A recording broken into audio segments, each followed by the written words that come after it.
रासायनिक समीकरण लिखना कैसे लिखते हैं, तो उसमें मैंने आपको बताया था कि आप रासायनिक समीकरण जब लिखेंगे तो जो भी अभिकारक हैं, अभिक्रिया करने वाले, और जो उत्पाद हैं, अर्थात ये जो तीर बना हुआ है आपका, ये बताता है कि अभिक्रिया हो चुकी और इसके बाद जो बनेगा वो उत्पाद है। तो कल मैंने बताया था कि अभिकारक बाएं तरफ होते हैं, उत्पाद दाएं तरफ होते हैं। और फिर मैंने ये भी बताया था कि रासायनिक समीकरण लिखते समय आपको जो भी तत्व या यौगिक जो उसमें भाग ले रहे हैं रासायनिक अभिक्रिया में, आप उनके ये प्रतीकों को या सूत्रों को लिख करके उनसे दर्शाएंगे। अब आज हम सीखेंगे रासायनिक समीकरण को संतुलित करना। संतुलन क्या होता है? संतुलन, बैलेंस, मतलब दोनों पक्ष बराबर होना चाहिए। ये अभिकारक पक्ष और ये उत्पाद पक्ष। अभिकारक मतलब जो अभिक्रिया कर रहे हैं और उत्पाद जो बन रहा है, इन दोनों में होना क्या चाहिए? दोनों का वजन बराबर हो। ये नहीं कि अभिकारक में अभिक्रिया हो रही है और इसका वजन बढ़ जाए। ठीक, तो इसका ये देखिए, द्रव्य की अविनाशिता का नियम, एक नियम है, द्रव्य की अविनाशिता का नियम। अविनाशिता का नियम, ये नियम क्या कहता है? इस नियम के अनुसार किसी भी रासायनिक अभिक्रिया में भाग लेने वाले तत्वों तथा उनको आपस में अभिक्रिया करके बने हुए उत्पाद, इन दोनों में अणुओं और परमाणुओं की मात्रा आपस में समान होती है। मतलब उत्पाद के परमाणु की मात्रा और अभिकारक के परमाणु की मात्रा दोनों आपस में समान होती है। न तो कोई भाग लेने वाले तत्व या यौगिक का, न तो कोई परमाणु नष्ट होता है और न ही कोई नया परमाणु बनता है। जितने परमाणुओं ने भाग लिया उतने ही परमाणु रह जाते हैं अभिक्रिया के बाद ही। तो इसको हम कैसे संतुलित करते हैं? अब ये तो द्रव्य की अविनाशिता का ये नियम है, और ये नियम अप्लाई होता है, ये नियम लागू होता है सारे रासायनिक समीकरणों पर। अब लागू कैसे करेंगे? तो इसके लिए हम पहले ये देखेंगे, एक छोटा सा रासायनिक अभिक्रिया आपके सामने लिखा हुआ है, Mg, मैग्नीशियम का सूत्र है। मैग्नीशियम और ऑक्सीजन, ये दोनों आपस में मिल करके मैग्नीशियम ऑक्साइड बनाते हैं। ठीक, अर्थात जब मैग्नीशियम धातु को वायु में आप जलाएंगे तो क्या बनेगा? Magnesium oxide. ये है रासायनिक अभिक्रिया। इस रासायनिक अभिक्रिया का क्या नाम है? मैग्नीशियम को ऑक्सीजन की उपस्थिति में जलाने पर मैग्नीशियम ऑक्साइड बनता है, और ये इसका रासायनिक समीकरण है। संतुलित कैसे करेंगे? यहाँ पर देखिए, परमाणु और अणु गिनेंगे। मैग्नीशियम के कितने परमाणु हैं? यहाँ पर, यहाँ ऑक्सीजन कितना हो गया? और यहाँ ऑक्सीजन, तो एक ऑक्सीजन कहाँ गया? अभी आपने अविनाशिता का नियम दे जाना कि कोई भी परमाणु जब भाग लेता है अभिक्रिया में, तो इसके बाद जब उत्पाद बनते हैं तो उसमें वो उतना ही रहता है जितना अभिकारक में होता है। तो ये कम क्यों हो गया? तो इसके लिए हम क्या करेंगे? अब इसका मतलब ये हुआ कि इधर एक ऑक्सीजन नहीं है जो उधर है, तो हमें इसको लाना है। इसे कहते हैं संतुलित करना। अब इसके लिए क्या करेंगे? दो ऑक्सीजन यहाँ देखिए, अनुमान विधि से करते हैं, मतलब हम उसको बैलेंसड अनुमान, जैसे ये अणु गिन लिए आप, तो ये तो ठीक है। अब इसके लिए, अब यहाँ पे आप 2 लगा नहीं सकते क्योंकि MgO2 कोई सूत्र नहीं, तो यहाँ नहीं लगाना है। अब आपको 2 लगाना है यहाँ। अब ये 2 हो जाएगा, इस ऑक्सीजन को 2 अणु हो जाएंगे। लेकिन मैग्नीशियम यहाँ 2 हो गया और यहाँ देखिए ये गड़बड़ हुआ। जब यहाँ आप 2 लगाएंगे तो ये तो ऑक्सीजन को बैलेंस कर देगा। ऑक्सीजन 2 है, ऑक्सीजन 2 हो गया, ये 2 इस पर अप्लाई होता है। लेकिन मैग्नीशियम तो 2 हो गया, यहाँ पर 1 हो गया। तब यहाँ क्या करेंगे? अब एक बार फिर से मिला लीजिए, मैग्नीशियम कितना है और यहाँ पर 2, फिर ऑक्सीजन कितना है और यहाँ पर संतुलित है। ये है संतुलित करना। ये आपके समझ में आया? इस तरह से रासायनिक अभिक्रिया को क्या करते हैं? संतुलित करते हैं। तो अब अपने घर पे आप क्या करेंगे? कोई भी रासायनिक अभिक्रिया लिखेंगे और उसको संतुलित करेंगे। अभी फ़िलहाल मैं आप लोगों को कुछ काम दे रहा हूँ, थोड़ा सा करके मुझे दिखाइए।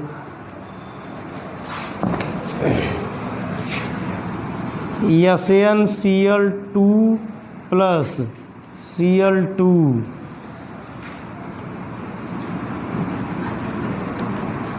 इसको संतुलित कीजिए, इसको संतुलित कीजिए, बड़ा आसान है। स्टेंशियम कितना है यहाँ पर, ये एक है, यहाँ पर ये क्लोरीन कितना है, और ये कितना हुआ, और यहाँ पर संतुलित तो है, इसे संतुलित है, इसमें आपको कुछ करना नहीं है। तो इस तरह से कुछ रासायनिक अभिक्रियाएं आपको ऐसी मिलेंगी जो पहले से संतुलित होंगी, लेकिन आपको ढूंढना है वो संतुलित है या नहीं। समझ में आया आपके? तो आप सभी तत्वों को, उनके परमाणु के संख्याओं को गिनेंगे और उसके बाद आप ये निर्णय लेंगे कि वो संतुलित है या नहीं है। अब हम पढ़ेंगे रासायनिक अभिक्रियाओं के प्रकार। जैसे ही आगे हम पढ़ते जाएंगे, अब ये हम संतुलित और करते जाएंगे, आगे और काम आएगा। ये आपको एक उदाहरण से मुझे समझाना था कि कैसे संतुलित करते हैं। अब हम पढ़ेंगे रासायनिक अभिक्रियाओं के प्रकार।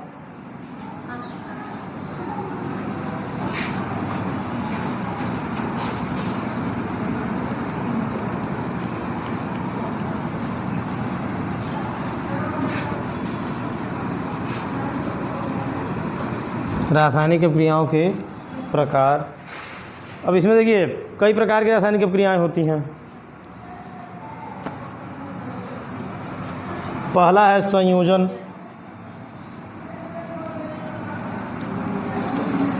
संयोजन अभिक्रिया। अब जैसे देखिए शब्द से ही स्पष्ट है, संयोजन। संयोजन मतलब जुड़ना, संयोजन मतलब जुड़ना। जब दो भिन्न भिन्न तत्व आपस में जुड़कर एक यौगिक बनाते हों। संयोजन में देखिए कुछ शर्तें हैं, 2 या 2 से अधिक हो सकते हैं सब। अभिकारक कितने हों, 2 या 2 से अधिक हों। A plus B plus C 3 अभिकारक हों। मान लीजिए A, B और C 3 क्या हैं, अभिकारक हों। लेकिन जब रासायनिक अभिक्रिया हो जाए उसके बाद ये एक ही उत्पाद बनाएं, इधर अभिकारक कितने भी हो जाएं लेकिन उत्पाद कितना हो। तो जब 2 या 2 से अधिक अभिकारक आपस में मिलकर एकल उत्पाद बनाते हों तो इस अभिक्रिया को संयोजन अभिक्रिया कहते हैं। ये समझ गए आप? अब एक उदाहरण से इसको समझते हैं। अमोनिया की अभिक्रिया हाइड्रोक्लोरिक अम्ल से करवाते हैं। अमोनिया है NH3 और हाइड्रोक्लोरिक है HCl।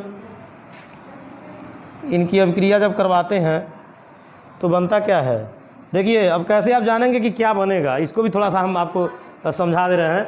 मतलब एरो के बाद कैसे आप लिखेंगे क्या बनेगा। देखिए इसके लिए आपको बार बार मैं कहता हूँ, मैंने पिछले कक्षा में बताया था आपको कि रासायनिक अभिक्रिया जब लिखने की विधि में बता रहा था, अभी तो ये संतुलित करवा दिया मैंने, तो लिखने की विधि जब मैं बता रहा था मैंने कहा था कि आपको याद होना चाहिए यौगिकों का सूत्र और तत्वों के प्रतीक। अब इसमें देखिए ये अमोनिया यौगिक है, इसमें नाइट्रोजन का 1 परमाणु है और हाइड्रोजन का 3, ये एक यौगिक है। HCl हाइड्रोक्लोरिक अम्ल ये भी यौगिक है, इसमें हाइड्रोजन 1 है और 1 क्लोरीन, ये दोनों यौगिक हैं। और ये दोनों यौगिक मिल करके एक यौगिक बनाएंगे, बड़ा यौगिक। अब उस यौगिक का क्या सूत्र होना चाहिए, तो देखिए हमको याद है इसलिए हम कर ले रहे हैं, आपको भी याद होना चाहिए। NH3 है तो आप लिखेंगे NH। अब H कितना है, 3 H यहाँ है, 1 H यहाँ है, कितना हुआ, तो 4 लिख दीजिए। बच क्या रहा है, जोड़ दीजिए। समझ में आया? देखिए NH तो लिख दिए आप, लेकिन 1 H यहाँ है और 3 यहाँ था, कितना हुआ, और Cl एक यहाँ आपने उतार दिया, अमोनियम क्लोराइड बन गया। तो ये अमोनियम क्लोराइड जो है एक यौगिक बना, एक ही अकेला यौगिक बना, और अभिकारक लोग कितने थे? कौन सा क्रिया है? संयोजन क्रिया। ये समझ में आया आपके? जब दो या दो से अधिक यौगिक या अभिकारक आपस में मिलकर एक ही उत्पाद बनाते हों तो उस क्रिया को संयोजन। तो ये तो समझ में आ गया आपके।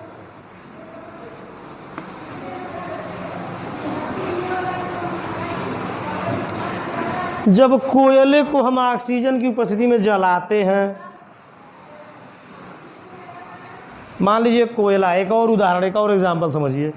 कोयले में होता है कार्बन, ठीक, ये होता है सॉलिड। कार्बन क्या होता है? कोयला ठोस है। इसको हम ऑक्सीजन में जला रहे हैं। अब देखिए, ये छोटा सा आप जी लिख सकते हैं कोष्टक में। ये जी का मतलब ऑक्सीजन गैस है, और यहाँ मैंने यस लिखा है सी कोष्टक में। यस, यस का मतलब सॉलिड। कार्बन मतलब कोयला सॉलिड है, ठोस, और ऑक्सीजन गैस है। तो आप क्या करेंगे? कोयले को जब ऑक्सीजन में जलाते हैं तो क्या बनता है? Carbon dioxide gas. तो इसमें देखिए, एक कार्बन है और एक ऑक्सीजन है। इन दोनों ने अब क्रिया किया, दो लोग हैं, मतलब अभिकारक लोग कितने हैं? उत्पाद कितना बना? कौन सी अब क्रिया है? ठीक है, क्लियर है? तो दो हो अभिकारक, दो हो, तीन हो, चार हो, कितने भी हों, जब उत्पाद कितना होगा, मतलब और कुछ पीछे और नहीं लगेगा कुछ, मतलब ये प्लस लगा के कुछ और नहीं लिखना है, तो क्या हो जाना है इसको? संयोजन।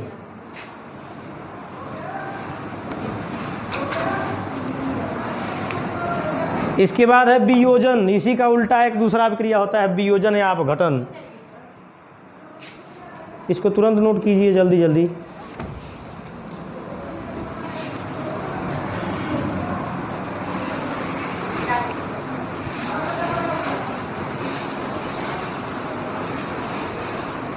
पाँच। दूसरा प्रकार हमारा है वियोजन अभिक्रिया। वियोजन, अब देखिए, इसके पहले मैंने बताया था संयोजन। संयोजन मतलब जुड़ना, और वियोजन मतलब टूटना। जब दो लोग जुड़ रहे हों तो संयोजन, और जब जुड़े हुए दो लोग बिछड़ जा रहे हों तो वियोजन। ठीक है, शब्द से ही याद रखिएगा अभिक्रिया के प्रकार। वियोजन को हम अपघटन भी कहते हैं। इसको कोष्टक में आप अपघटन भी लिख सकते हैं। अपघटन, अपघटन मतलब टूटना। अब इसमें कई प्रकार के अपघटन होते हैं। विद्युत उपघटन, ऊष्मीय वियोजन। विद्युत उपघटन मतलब किसी यौगिक में जब आप बिजली प्रवाहित करते हो और वो अपने अणुओं में टूट जाता है, जैसे H2O। H2O क्या है? जल है। जल में जब विद्युत धारा प्रवाहित होता है, जैसे मान लीजिए आसूत जल हो। कौन सा जल हो? आसूत जल क्या होता है? Distil water. वो वाटर जो बारिश से तुरंत नीचे आ रहा हो वो आसूत जल होता है। उसमें कोई भी तत्व या कोई भी धातुमल नहीं मिले होते हैं, और जो जल हम भूमि से निकाल कर पीते हैं वो आसूत जल नहीं है, मिनरल वाटर है। मिनरल मतलब खनिज जल। खनिज जो धरती से निकाला गया जल खनिज जल है, और आसूत जल आसमान से बारिश से टपका हुआ जल आसूत जल है। आसूत जल पीने से हमको कोई फ़ायदा नहीं होता है, क्योंकि हमारे शरीर में मिनरल नहीं जाएंगे। हमें मिनरल चाहिए तो हम कौन सा जल पिएंगे? खनिज, मिनरल वाटर। तो ये H2O क्या है? आसूत जल है। आसूत, डिस्टिल वाटर। इसमें जब आप विद्युत धारा प्रवाहित करते हैं, ध्यान रहे, जैसे ही आसूत जल में आप विद्युत धारा प्रवाहित करेंगे, विद्युत धारा मतलब बिजली, जब विद्युत धारा प्रवाहित करते हैं तो ये अपने आयनों में टूट जाता है। हाइड्रोजन अलग हो जाता है, ऑक्सीजन अलग।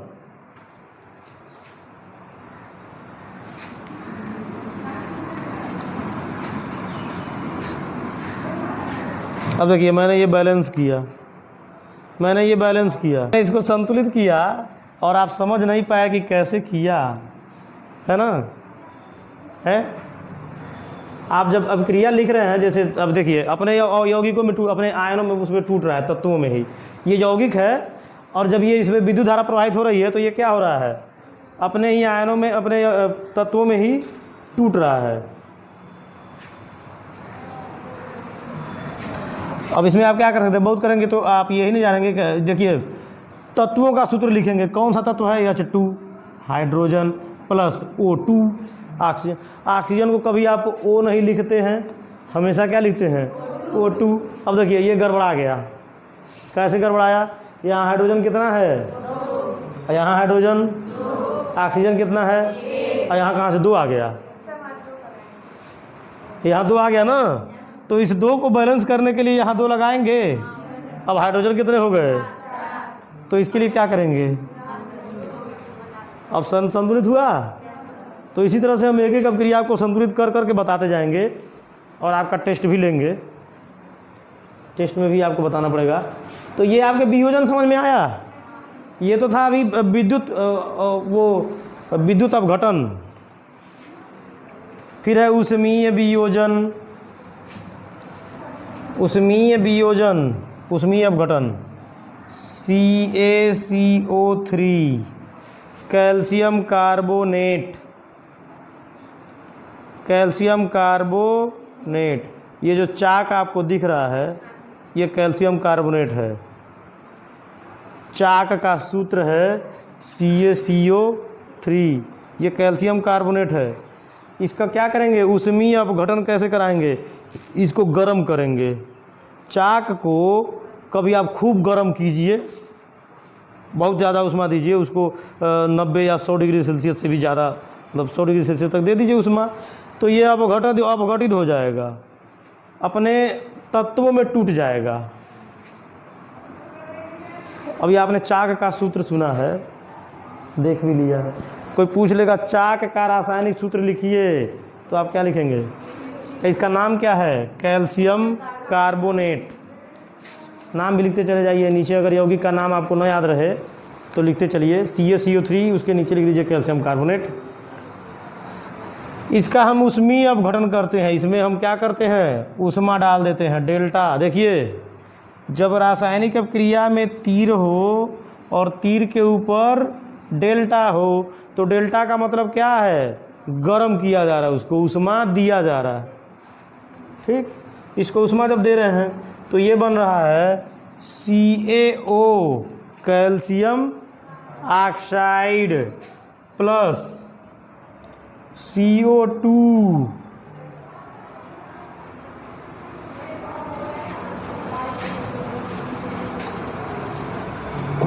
तो ये कार्बन डाइऑक्साइड और कैल्शियम ऑक्साइड में टूटता है। किसमें किसमें,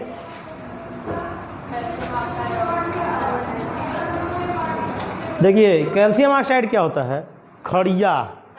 कैल्शियम ऑक्साइड क्या है, खड़िया चूना, जो बिना बुझा हुआ चूना हो। और कार्बन डाइऑक्साइड तो आप जानते हैं।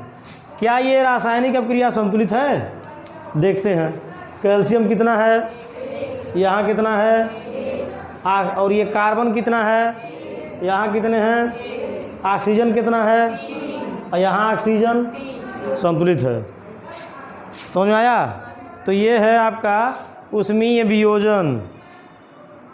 ऊष्मीय वियोजन का मतलब ये रासायनिक अपक्रिया के दूसरा प्रकार है, अपघटन वाला।